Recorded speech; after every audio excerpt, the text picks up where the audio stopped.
did my ACL 10 years ago. More than ACL, MCL, sideways knee buckle bingo, everything gone.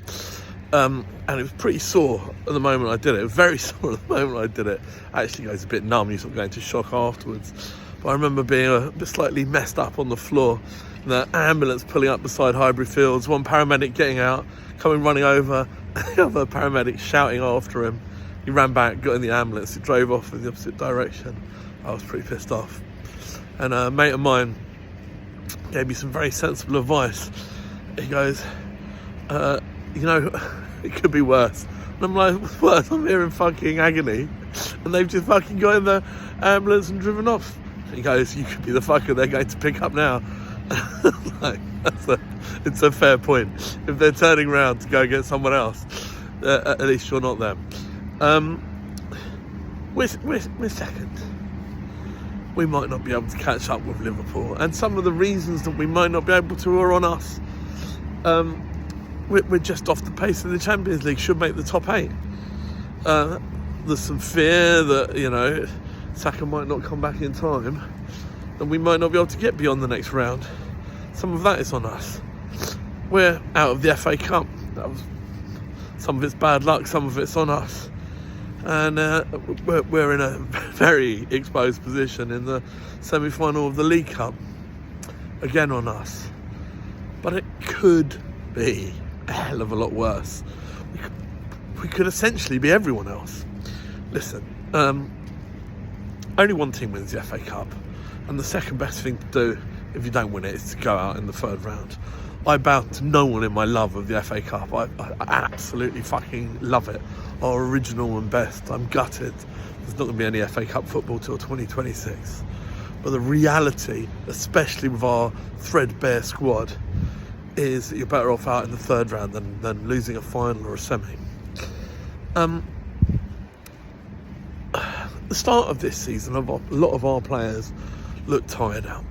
The football schedule now is insane. Coming straight out of European Cup, especially English and Spanish players, straight into this. We've just dropped points to Villa. The reality is, the early away game at Villa Park, probably the fair result was a draw. The game here the other day, I think the fair result was a win for us. So over the 2 games, we deserve 4 points, and that's what we got. First half of the away game, Ollie Watkins missed 2 sitters basically because he'd had no break, I would say. Top player, great finisher, looked shattered. Declan Rice has started this season slightly off the pace. I think it's been a little bit obscured by results, but I think including the Man U and Newcastle games, and obviously Spurs and Villa, I think Declan Rice is getting back to his real form. Particularly driving forward from the 8, which makes it all the worse. We can end up with Partey stuck at right back. Everyone's seen the stats of how many points we dropped with Partey at right back. We've got to look at something else. I can see why what we haven't done is put Declan Rice at centre back or at right back. It's a bit, so often as Saka goes down, we're missing Nwaneri. I don't know if there's any point where Arteta would have even played him, but Josh Nichols could have been an option at right back. Again, glass half full. No one's even talking about Miles Lewis-Skelly as about a teenager playing out of position being a problem at left back.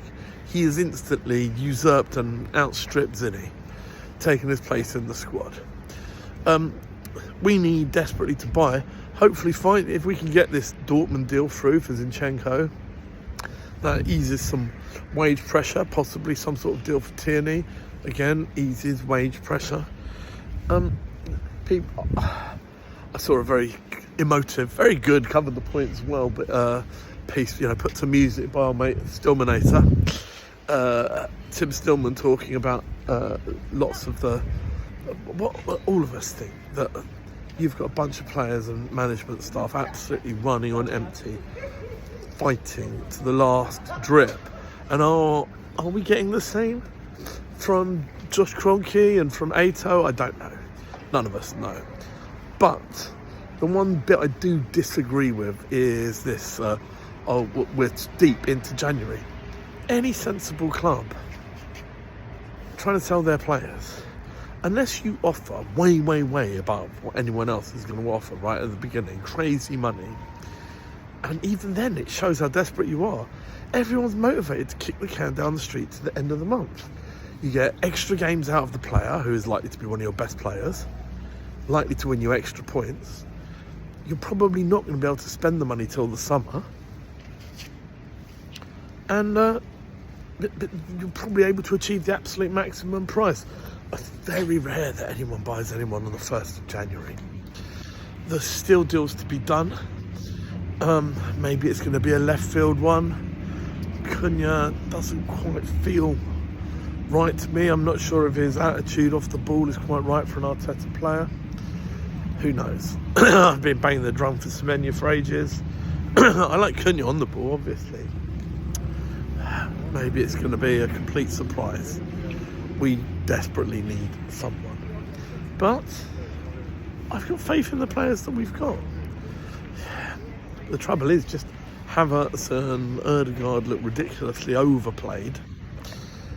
If we could just get some bodies in to give people a rest, it could make a huge difference.